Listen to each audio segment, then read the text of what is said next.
Hey, welcome back to my channel. If you're new, my name is Nisi, aka the Ebony Traveler. So today, obviously I'm in a different setting. I am in my kitchen, in case you were wondering.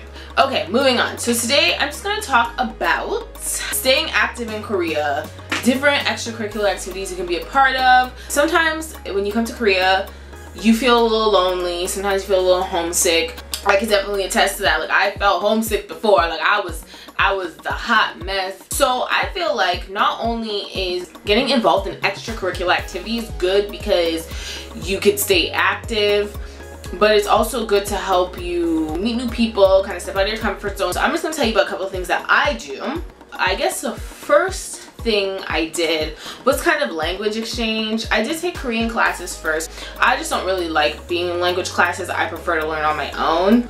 You know, when I got to Korea, you know, the food was scrumdiddlyumptious. It was different than back home. I was taking in a lot more pork. At lunchtime, it was a lot more rice. It was a lot more soup, a lot more heavy rice than that. And so that kind of set me on the path to gain a couple pounds.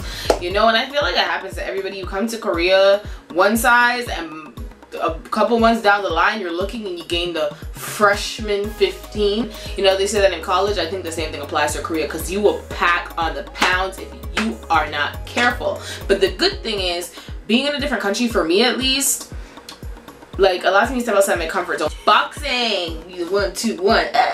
1, 2, 1, 2. I always wanted to do boxing. So one day I was walking down the street and there was a sign in English and it said boxing people, and I was like, oh. And even if it wasn't in English, disclaimer, if it wasn't in English, I still would have stepped in there. And surprise, surprise, they spoke English. And they are the most awesome people ever. And they were so sweet and nurturing and so kind to me. I'll show you guys a bit of what I do in my boxing class.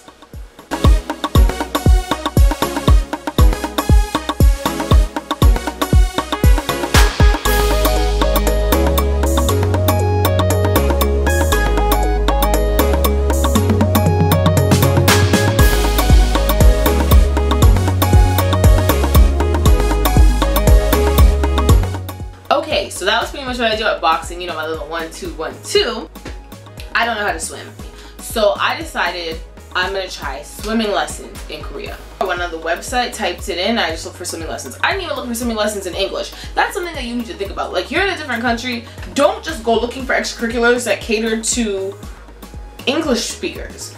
Get involved in something that may be in Korean. It's okay. I got my co-teacher to help me. She called them in advance and just told them pretty much, okay, she's a foreigner, she doesn't speak Korean, but she wants to do swimming lessons. I went and they were waiting for me. This is actually where the story about my student seeing me naked comes from. Okay, so swimming ended a couple months down the line because I just wasn't getting it. And it's not even the language barrier, it was me physically. I just do not know what it was. My body was just like knobby. My skin was suffering, my hair was suffering.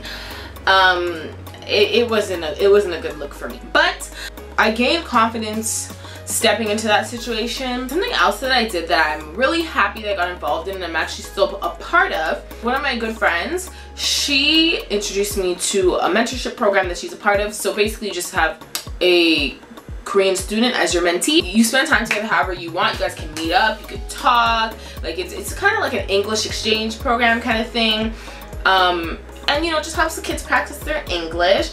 And I was very blessed to be paired with an amazing mentee, and I know she's gonna be watching this. And so, you know, I'll just show you guys a little bit of what we did. I am with my mentee. Oh, she's back, Say hi. Hi. She's so cute. Oh, she eats everything. She's so small and she eats everything. It's so delicious. It's delicious, okay. 10 minutes later and she's still eating. She's slaving me. And she's just eating.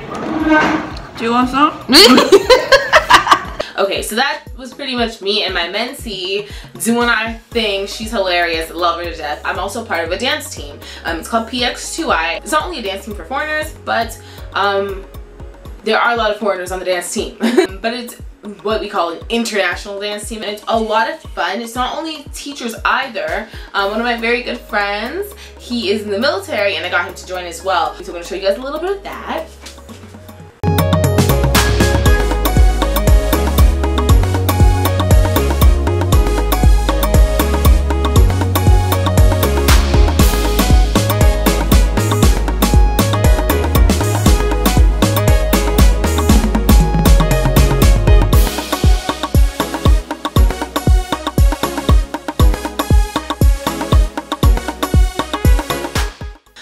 great. So that was the dance team. Obviously you didn't see much of me dancing because I was recording. You can do a lot of stuff in your free time. You can go to the dog cafe. I love dogs, so that made my life. So I'm gonna show you guys clips from the dog cafe because obviously.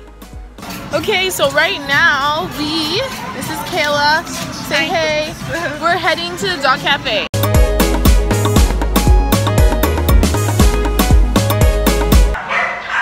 So how this works is you come to the cafe, you buy a drink.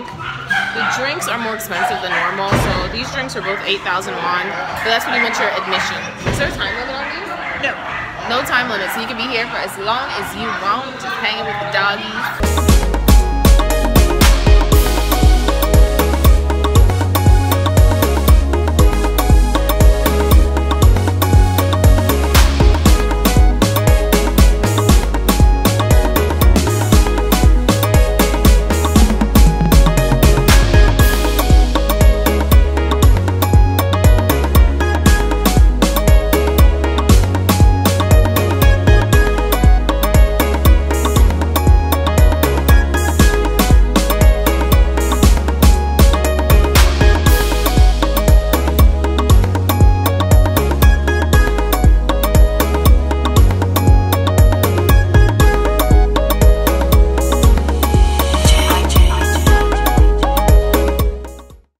That's something else you could do, go to different cafes. So yeah, surround yourself with great people, great energy, great fun, and you'll have a great time here.